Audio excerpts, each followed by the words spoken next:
So instead of me just rambling on for 20 minutes about this project, I thought what I would start with would just be a brief overview of this project, how I got into it, talk about a few of the photographs, and then have more of a discussion because I think that tends to work better in shorter time frames.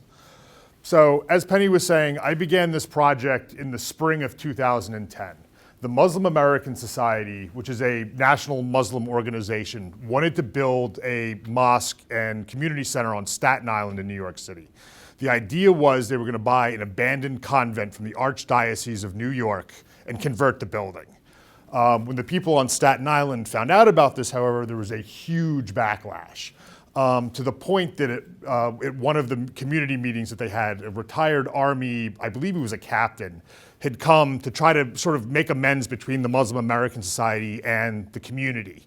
He was a Staten Island resident, served 2 tours abroad, the whole 9 yards. When he asked the Muslim American Society if they were going to be good neighbors, they said, of course, that's why we're having these meetings. When he turned to the people of Staten Island, they shouted him down and literally drove him out of the hall.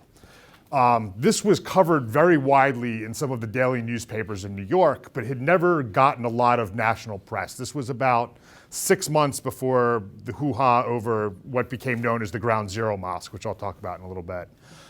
So when I was reading about this in the paper, I wrote to the Muslim American Society, and their main offices are in DC.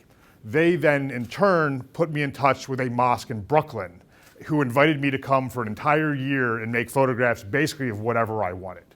So on the first night of Ramadan in 2010, I showed up at the mosque with my cameras, and so began the project. The first couple nights I was there, actually, I didn't take any photographs. I had my cameras with me, but part of the way that I work in general is it's always better to get to know people before you start putting cameras in their faces. They tend to get much more at ease with you around that way. So the first couple nights, and I had never been in a mosque before in my life. I grew up Roman Catholic, grew up just outside of Philadelphia, went to a Jesuit high school and a Jesuit college. So it was sort of an eye-opening experience. I had no idea what happened. The only Muslims I knew were the guys in New York City that drove the cabs and the guys I'd buy my morning coffee from. The first photograph I actually made for this project, it's on the very first roll of film, and it's like the 10th negative, is the one on the other side of that wall, the girl praying with her father. That was sort of the first big photograph I got out of this. It was, again, the first roll of film, first couple of negatives. And when I saw that, I realized there was something to this. So I spent the first year photographing exclusively at this one community in Brooklyn. When the time sort of came to an end, I decided part of it was that not so much a decision, but an idea that you can't tell an entire group's story off of the group of people in one place. So I began to photograph other mosques and other communities around the country, both as I traveled and I would go, like when I visit my parents outside of Philadelphia, there were a couple of mosques down there I would visit. Other ones in New York. As I've traveled, I've been to Oklahoma, Idaho, Indiana, all over the place. Again, just sort of continuing to photograph these communities as I go. And again, the idea of this project is I realize that people aren't going to have a huge epiphany just by looking at my photographs and decide everything's great, everybody can get along. But if my goal is if these photographs can start a discussion, that's sort of what I'm trying to do. And hence why I would much rather have a discussion now than just stand here. Where is the work being shown? The work has been shown, well, actually at the moment it's here and in Missouri. I was in Delta State University in Mississippi in the fall and Oklahoma City University. It's been in Idaho. It's going to Colorado and Missouri again, Chicago, New York, Boston. There's been like 25 shows, so I can't remember exactly everywhere that it's been. It's all on my website, all the past exhibitions. But it's been shown pretty widely. My goal with this project is to eventually, as I said, it's sort of ongoing. So I'm hopefully going to be visiting a mosque here tomorrow, actually, to make some more photographs to go along with the project. But my goal is to eventually sort of get all the way to the West Coast and sort of photograph not necessarily a mosque in every state, but at least in every sort of regional area of the country to sort of make it an East Coast to West Coast and everything in between view. Yes? Why the Muslim community? Because I really, again, began with that mosque on Staten Island. I realized when I was watching this news coverage that all these people that were protesting this mosque and a bunch of other ones, including the 9/11 mosque, nobody had ever actually been in these mosques to photograph the people or talk to the people or see what was going on. They were just outside protesting it. Nobody had gone across the street to see what was going on. I was, at the time, the first photographer that was ever in the quote-unquote ground zero mosque downtown Manhattan to photograph. And can any of you guess why I was the first photographer that was allowed in there to photograph? First one to ask. Exactly. Nobody had ever bothered to ask to go in except for me. The board had no idea what to do with the request. They made me come in and had a meeting and I showed them some of my stuff and it was great, but they really had no idea what to do, what kind of release I would need, anything. I had to tell them all this stuff. Because nobody, for as much as the people were across the street protesting, the camera crews were out there, nobody had ever bothered to go in. But that mosque actually doesn't exist anymore. The land, because of so much protesting around it, the developer is now sold and is going to be high-end condominiums, which is just what New York needs more of. What did you find the difference between men praying and women praying? In terms of, Their appearance being, on TV, we always just see men praying. right, in general, See women praying. Do they do they, the same thing? they pray in the exact same way, but they do separate the men from the women in prayers. The way I've been explained it, and it makes sense to me, is part of the way that they pray. And if there's any Muslims here that can explain this better than I can, feel free. My understanding is if the idea of, have you seen how they pray, how they bow down, the whole thing? The idea is it would be distracting if you're looking down and you see your wife's best friends bent over in front of you, basically. So the idea is to separate them so that everybody there's no distraction in the moments of prayer.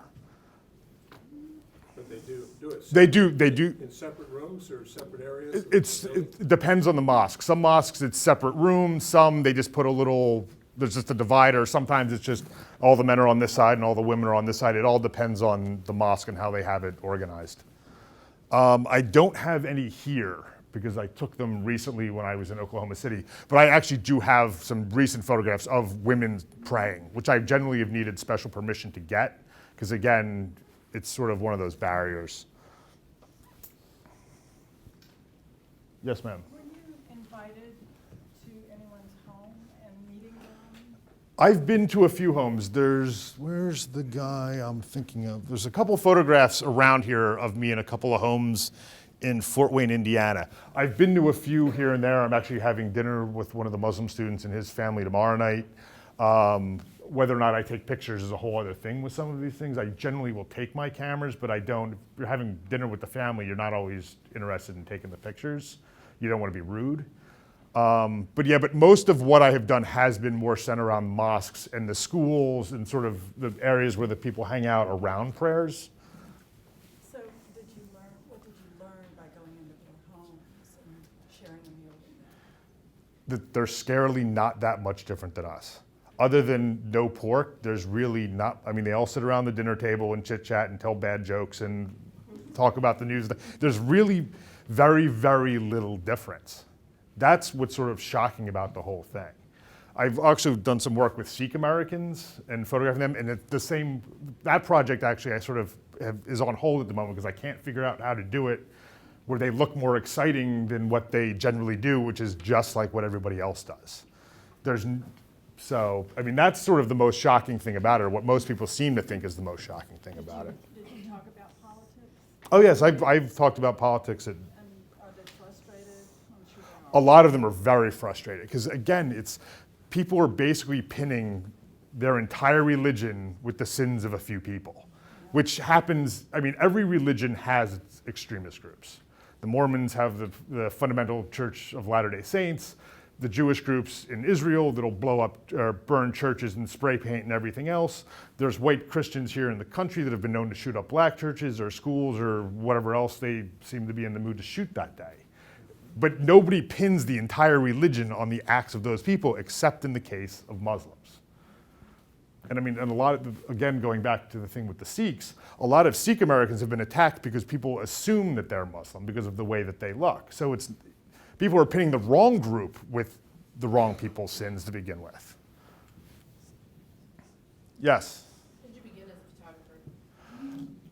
I started studying photography the spring of my junior year in college. My undergraduate degree is in sociology with a concentration in anthropology and art history. My anthropology advisor recommended that we take a photography course so that when we were doing field work, we would know how to be able to actually take a picture of what it was we were writing about. And the teacher that I had that first class was a guy named Harold Feinstein, who was a New York sort of street photographer from the 40s and 50s, who just recently passed away, actually. And the first class, the first day, he started showing us his portfolio of these photographs of Coney Island and New York City and what the people look, and I just was hooked. And then I learned how to develop film and working the darkroom. I just have been amazed by it, and that sort of was what got me hooked, and I've been doing it ever since. All these photographs are still film. I still only shoot film for my own projects. I do my own darkroom work. Yeah, I sort of fell in love with it and just have never let go. Yes? Why did you go with black and white?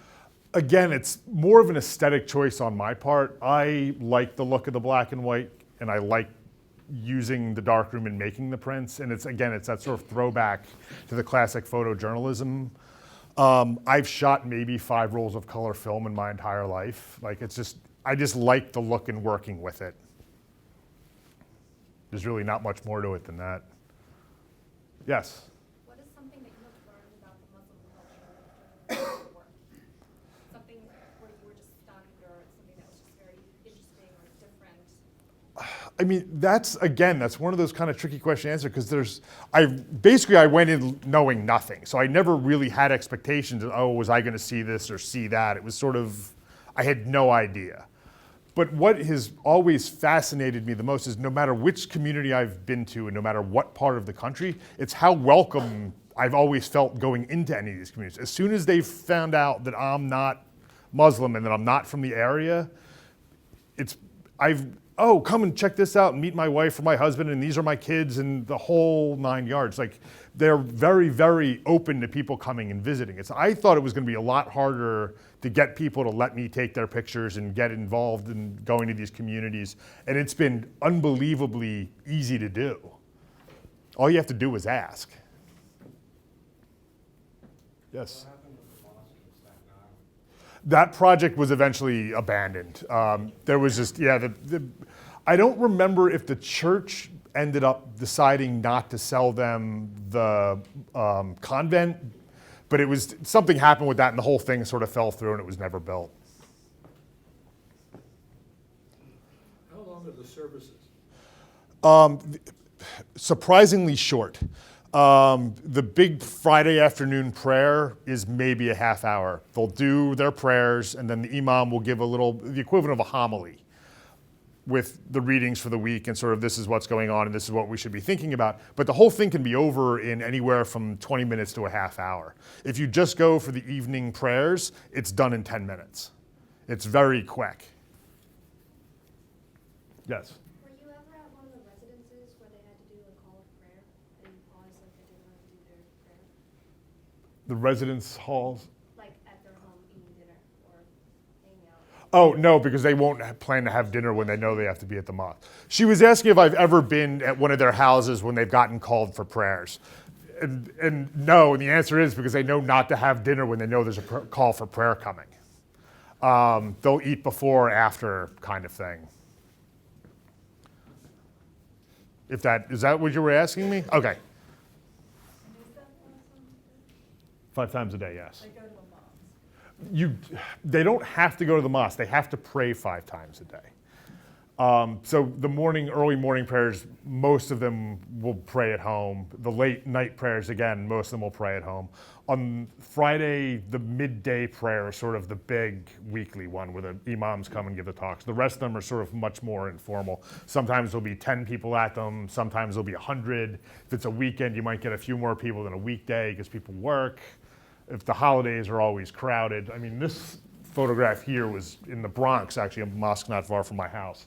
This kid is actually on the sidewalk outside of the mosque. The mosque holds about 5,000 people, and it was so crowded for the Ramadan prayers that night that they had basically mats set up on the sidewalk so extra people could pray. Do they have donations? Do they pass the plate? How do They have, I mean, there's donation boxes in the mosque. You can, they don't pass the plates like they do here, like in a Catholic church. But people do donate to the various causes. They'll have one just for maintaining the mosque. They'll generally have one for, like the big one at the moment is for money to help the Syrian refugees that are getting resettled, this kind of thing. So, I was gonna ask how frustrated do you get with like trying to find the perfect photo? I never worry about getting the perfect photo because I don't necessarily think that one exists. It's sort of, you take, especially with this, because I have no control over anything that's going on in these moments, other than the settings on my camera. So if I get a good exposure, that's a good photograph. But how things line up in the photographs, part of it's your own aesthetic, whether you think it's balanced or not balanced or how it works or not. It's sort of, but part of it's trial and error. I mean, I'll bang away with a couple rolls of film in a night, and maybe out of a roll of film, I'll get two pictures that I like. Only one of which will ever actually make it into a show anywhere. Yes. That leads into a question I've been thinking about. In your editing process, what criteria are you using? To me, I mean, as a candy lover, I like the Whitman sampler where you have a variety. A little bit of I everything. see a variety up here, and I'm curious as to why you pick one over the other. You have this contact sheet in front of you, you have Right. all these, and you're picking out a photo. Right. Why are you picking these photos? Picking the photos off the contact sheet and picking which ones I'm showing are two different things. Okay. The ones on the contact sheet, when I first get one back, I'm looking at the photos I've got. Part of it is just all of a sudden you'll see something, catch your eye, like that's just the way the subject matter and the things in the photograph fit into place. Sometimes the one right next to it, right before it or right after it, it's no good. It's all a matter of just catching that moment that for some reason caught your eye. Now, when it comes to how to mount the exhibition of this work, I mean, I have thousands of photographs. Yeah, in general, I generally show this in blocks of 30.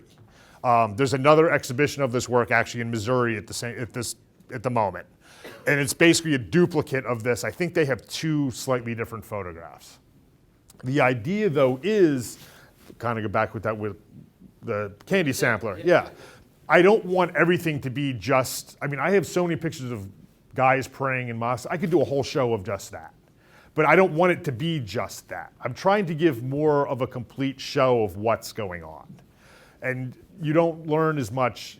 It doesn't open as much discussion if you make all the photographs of just one type of subject. So I'm trying to show a little bit of what they do in the mosque, at home, and playing basketball or playing cricket in the park, and just in general, and some portraits, just to sort of make it more visually interesting. And the show does change exhibition to exhibition. These photographs haven't been at my apartment since August. There were 4 shows in the fall, there's 4 shows in the spring. So when I get it back this summer, anything that I've shot in this past year, I'll update and change some of the photographs even to go out in the fall. So if you were to see this somewhere else in the fall, you'll probably see a different set of 30 photographs. Some of them are always in it, but others will change. When you look at that context sheet and you see an image that falls into place, Mm-hmm. it sounds to me like you're talking about a formal organizational compositional issue. To me, it's more of a gut reaction. I can look at my neg contact sheets and be like, there's just something in it that you don't like. Whether I can't always tell you why, but I know I can tell you I like this one better than that one. I might not be able to tell you why I don't like the one on the left, but I can tell you about the one on the right. It's just the emotion in the eyes or the way the head's tilted, something like that that'll just that's the photograph Is of the there any person. hierarchy of value in terms of your value of the photograph is any of these any better than the other on this wall? Some of these prints, looking at them, having not seen them since August, I probably have made a couple better prints since these were other printed. than the But print. it's more, there are definitely photographs here that I like because I have a reaction to them more than others. The one of the cop praying has always been one of my favorites. That's actually the Ground Zero Mosque, by the way. So that was a New York City police officer praying in the most publicly hated mosque in the country. The one of the little girl that I said I took the first night, that has always been one of my favorite photographs. The little boy's T-shirt, again, part of it, that one is I like what the shirt says because I think it's hysterical. The kid who was wearing that shirt is a really funny little kid, basically. And I've stayed in touch with him along with everybody else. And so that one, it's more because I have fond memories of the kids. So when I look at the shirt, I not only can relate to what it says, but I remember the kid too, which is like, that's what I'm saying. Like, I have a different reaction to them. I don't know if any of them are necessarily how to classify them as better or worse. I just have a different reaction to some of them.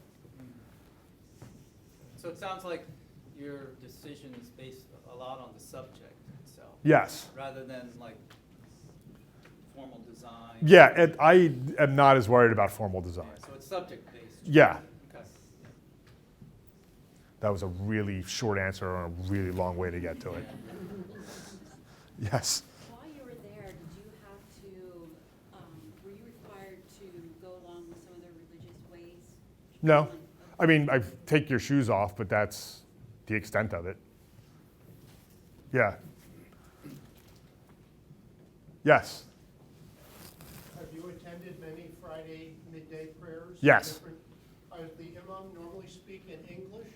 Usually, I mean, 95% of the ones I've been to are in English. In a couple of mosques that have larger Arabic-speaking populations, they'll do it in Arabic and then in English. So that everybody, because not everybody speaks Arabic as fluently, so they'll do it in both. So I do generally understand, I mean, I know what they're talking about. How accessible is good film? Not hard. B&H, which is like a national, I mean, it's based in New York City, but they'll ship film anywhere. There's enough camera shops in the city I can get. I mean, could I walk into a store here in Williamsport and get the black and white film I use? I don't know. But being in New York, and I mean, you can always order it, but it's gotten a little more expensive than when I started, but the paper's actually what has gotten really expensive. But yeah, it hasn't been a problem getting it yet. There's enough people still interested. Are you having trouble getting the paper you want to use? If I look at them standing there, it looks pretty like cool tones as opposed to the ones on each side look like warm tones. Yeah, some of them, and it's not so much that these are technically all printed on the same paper.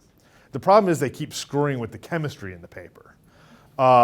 They up and down the amount of silver in it depending on the price of silver.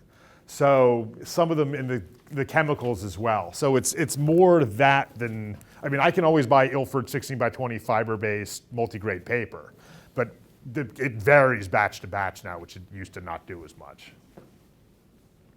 Still have a question about the editing and then the work as a whole versus individual photos.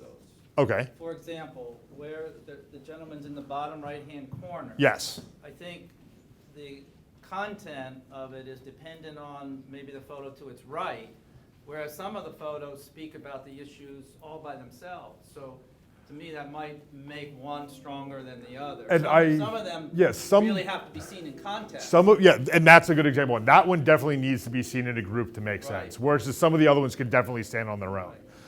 But also, I don't design how they're shown on the walls. I've always left it to the gallery to decide the order and how they go, because I've never seen any of these galleries before I'm there. I always leave it up to the gallery directors to decide what order they think they should be in or how they work best in the space that they have. But then that sets up a little bit of a hierarchy. Some prints need to be with others and some stand alone. Like, Right, I mean, the thing is, I would never show that photograph by itself, Right. but it's not by itself and it never would be Right. by itself, because it's gonna be with the rest of I'm gonna put these. you on the spot. Okay. What's the strongest photograph on the wall that stands by itself for you? Of any wall or this This wall? wall right here, since we're here. I'm just curious. That one. Okay. Can you just speak why? Why I think both the way the light on the kid was, I mean, I couldn't have staged that if I wanted to. That street light couldn't have hit him any squarer if I had designed it to hit him any squarer. And it was the way that he was looking and the way his hand rested and just perfectly, formally by itself, I think that's a good photograph.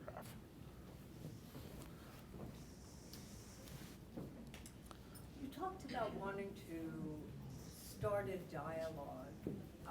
Have any of the venues organized community dialogue? Yeah, different schools have done it in different ways. There have been some, it was shown up in Helena, Montana. They did a big interfaith meetings and stuff like that around it. Then the Mississippi Delta, they had groups come up from Jackson to do panel discussions with students and this kind of thing. I did a talk when I was there. Different schools have done it different ways, but it has been involved in various, it's also been part of a couple of conferences and symposiums dealing with not just inter-religious discussions, but intercultural things. So it's been used in a bunch of different ways in that respect. It's sort of depending on how people decide to organize it. Yes? I really like that you included the photo of the person holding the Quran and the bookshelf. Yes. That divides the Quran, because I think for any religion, no matter where you are or how you interpret it, it comes back to the book. Right. And so a question I have for you is, does your day job, because I'm assuming now you're photographing for Sotheby's, inanimate objects, paintings or whatever. Furniture, yeah, all kinds of Right. stuff. So does what you do during the day, did that affect how you shot the Quran at all? Or- You know, I've never honestly thought about it. I don't know. I mean, I've photographed, in working for museums and stuff for 16 years, I photographed more books than I care to recall. How has that, like, somewhere hidden in my brain gotten into how I photograph a book that somebody's holding? If I did it, I didn't do it consciously, but it's probably there somewhere. And the other thing with the bookcase, every mosque has a bookcase that has nothing but Qurans on it. And then every mosque also has the shelves where people put their shoes when they go into the prayer space. I have photographs of both things from every mosque I've ever been to. People have told me I should do a show of just those two things. But Do the people take the books during the service? no, they're for people. They don't use them during the prayers. People will come early and read a little bit of the Quran before prayers, after prayers. They have a lot of the ones you'll see. Do I have any on this wall? Of the students, not that one, that's actual school. The kid over there in the corner, thank you. The one of the kid reading the Quran before prayers in Wichita. There's the group of girls on the far wall, the second from the far left. They have, for a lot of the kids, they have basically, it's the equivalent of Bible study class, but of the Quran. So they go over the stories in the Quran and they discuss them. They also have Arabic classes in a lot of them to teach people how to read Arabic. Because a lot of the people that can speak Arabic still can't read it because it's extremely complicated to read. So they use them for that as well. Yes? Previously you stated that you grew up Roman Catholic. Yes. So, do you believe that you have successfully documented and depicted the Muslim American experience or life correctly, and how they would be perceived, as you've never had experience of? Okay. Very true. I can't tell you if I've done it, the whole experience perfectly. I really doubt that I have, coming from the outsider. I am an outsider when I do this, and I'm well aware of that. But Muslim communities that have seen the work have all said that they appreciate what I'm doing and like the photographs that I show. So if they're okay with it that way, I sort of take that as a sign that at least I'm going in the right direction and that I'm depicting it in an appropriate way, in a way that they think is okay, and that sort of says the right things, or what the message that I'm trying to get across. You're right, I'm an outsider. I don't know. This is not by any means the complete picture of Muslim Americans. I'd have to go to every mosque in every community in the entire country to do that. This is just a sampling. Have you ever thought about partnering up with a Muslim photographer in order to kind of improve your understanding of the Muslim American experience? It's been talked about a couple of times with a couple of photographers. It's just never actually managed to pan out. There's actually a European Muslim photographer who's based out of Denmark that has basically been documenting European Muslim communities. And we've swapped a couple of emails trying to see if there's some way we can combine his work and my work into sort of more of a semi-global thing. It's sort of just emails and ideas at this point. But I mean, the idea has come up, it's just never managed to pan out for various unsundry reasons. Yes. Have you ever showed your work to individuals who know dislike the Muslim community? You mean purposely, or first of all, most of them don't want to talk to me anyway, judging by what they have written about me online in the past. So they have apparently seen the work though. But no, I've never, I'm also not crazy enough to call up like Pamela Geller and be like, hey, you want to come check out my photographs? It's just not, I'm not trying to pick a fight. If I do, so be it, but I'm not looking to do it, if that makes sense. Are you at the point in your work where sometimes you'll go out and shoot all day long and come back and say, I got nothing new? Oh yeah, it happens to me all the time. Yeah, I'll shoot a roll of film and look at it, there's nothing on it that I'm interested in. Yeah. Because the other problem with some of these subjects too is you go to the mosque and it's people praying and stuff like that, and I've got so many pictures of, like, it's got to be something unbelievably outstanding now to replace one that I've already got. So that's sort of the harder Find it part. easy when you're starting? Yeah, because you have pictures of nothing, so you have pictures of all this stuff, and then, but getting the better versions of it or things that make more sense is harder. Is there a picture you want that you haven't got? I would like to get some more of the women praying. There's a couple of ones that I've never gotten a successfully good one of it, of the men washing their hands and feet and all before prayers. There's been a few that have let me do it. I've just never gotten, the photos I've managed to get of it always just look way too awkward. Little things like that. But I would like to have more photographs of the women, but that, a lot of it depends on the groups that I visit. Sometimes, like in Oklahoma City, I got a bunch of photographs because the women there were, oh, perfectly fine, come and take pictures. But the more conservative groups, they're just not willing to let me do it, which I understand, and I'm not mad, but it's just like that, I know that hole is there. African American Muslim communities, I know, is another hole in this project. I have a few. African American mosques, I just don't have a lot of connections to them, especially the Arabic Muslim population and the African American Muslim population don't necessarily talk that much. So that's another sort of area that I think I would like to get more of if the opportunity arises. So look around, the proportion is unifying everything. It's similar. Right. So the question comes up, are you cropping the negative or are these full frame? Most of them, nobody's ever asked me that one. 99% of them are full frame. There are a couple that I've cropped, but I only ever do slight cropping. If there's something really stupid in the corner or somebody's hand sticking out, I'll get rid of that. But I'm not one of those I never crop kind of guys. Yeah, I'm just curious. Yeah. Are you shooting the same focal length on everything? Same lens? No, I basically use a 21, a 24, 35, and a 50 in various combinations depending on the space that I'm in. But yeah, I'm not a big fan of long lenses. I despise zoom lenses just because I don't think they're as sharp.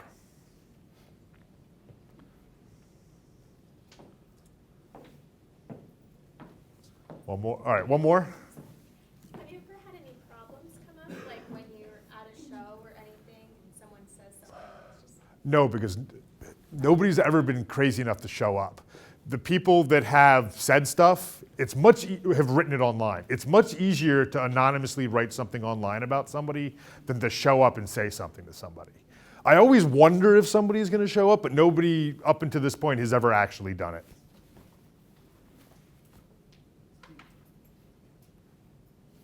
Well, thank you. Thank you. Rob